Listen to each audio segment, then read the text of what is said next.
3 minutes, rien que pour toi, mon ami. J'aimerais te parler aujourd'hui de l'amertume. Ce qui est amer est bien sûr acide. L'amertume, c'est encore plus qu'acide. C'est de l'acidité, mais qui persiste, j'allais dire. Elle persiste, elle s'installe. Vous le savez comme moi, au niveau gastrique, nous pouvons avoir de l'acidité et on va prendre un petit sachet de médicaments, vous savez, c'est comme du lait, et puis on va ouvrir le sachet et on va le boire. Je ne veux pas citer de marque ici. Alors au niveau gastrique, on peut en avoir. D'ailleurs, souvent, les bileux ont de l'acidité dans le ventre. Les stressés, quand on a beaucoup de soucis, ça provoque de l'acidité à l'intérieur du ventre. Mais il y a aussi une acidité dans l'âme. Et plus que cela, nous pouvons avoir de l'amertume. Qu'est-ce que c'est que de l'amertume? C'est pas franchement de la haine. J'allais dire que l'amertume, c'est l'arrière-goût de la haine.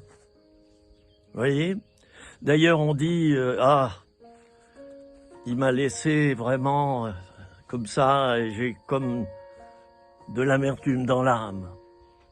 Ça m'a laissé un goût d'amertume. Vous voyez, ce sont des expressions, tout cela.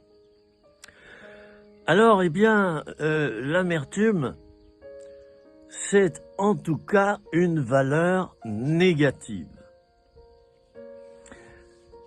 Et certaines personnes parmi nous, j'y suis passé, peuvent avoir plus que de l'amertume, mais un état d'esprit amer.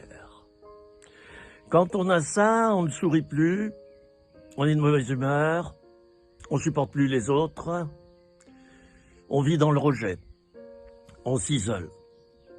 Les autres me dégoûtent. Combien de fois ai-je rencontré des personnes ayant un chien, et on discute entre nous, vous savez, moi j'ai un chien, on discute entre maîtres chiens. Enfin, je ne suis pas un maître chien, mais je suis le maître d'un chien. On discute entre nous et beaucoup m'ont dit « Ah, moi je ne supporte plus la présence des humains. Un chien, ça a beaucoup plus de valeur qu'un humain et ça ne déçoit pas. » Ils ont raison, les amis. Ils ont tort de ne plus fréquenter les êtres humains, on est d'accord, mais ils ont raison d'affirmer qu'un chien a des valeurs que l'être humain n'entretient pas. La fidélité, la reconnaissance, l'attachement, et bien d'autres choses encore. Un chien a de l'intelligence. Il parle par ses yeux, par ses mimiques, par ses oreilles, par sa position. Vous voyez, il est à mes pieds en ce moment. Et il regarde la montagne. Il y a le Mont Blanc là-bas, et puis là, il y a une belle colline. Je ne peux pas vous le montrer. Alors, chers amis, l'amertume, c'est une valeur négative. Et vous savez, quand un plat est acide, il est immangeable. Quand quelque chose est amer, ça passe pas. On le recrache. Dans ta vie, si tu entretiens de l'amertume, parce qu'on t'a fait un sale coup, parce que quelqu'un te parle mal sans arrêt, au boulot ou ailleurs, ça peut être entre conjoints. Eh bien, dans notre vie, lorsque nous gardons cette amertume, nous nous empoisonnons petit à petit, nous avons du mal à prier, et ça infecte notre vie spirituelle. Et pas que, chers amis, pas que notre vie spirituelle. Ça infecte également notre corps. Ça peut provoquer des problèmes de santé.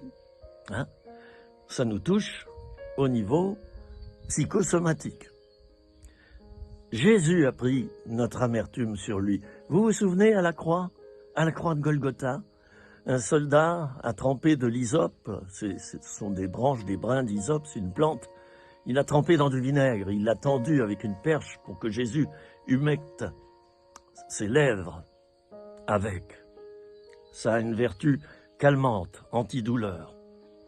Jésus a pris ton amertume. Bon, il a refusé, bien sûr, de goûter à ce vinaigre, mais nous pouvons penser que c'est l'image de l'amertume qu'on donne au Seigneur. Alors ce que je te conseille, et je termine là, c'est de te libérer de ton amertume en la donnant au Seigneur et en pardonnant à ceux qui t'ont fait mal. Et si tu n'arrives pas à pardonner, tu donnes ce dossier à Dieu le Père au travers de Jésus-Christ et il va t'en libérer. À bientôt, retrouve-moi sur ma chaîne YouTube, tu peux t'inscrire, c'est gratuit.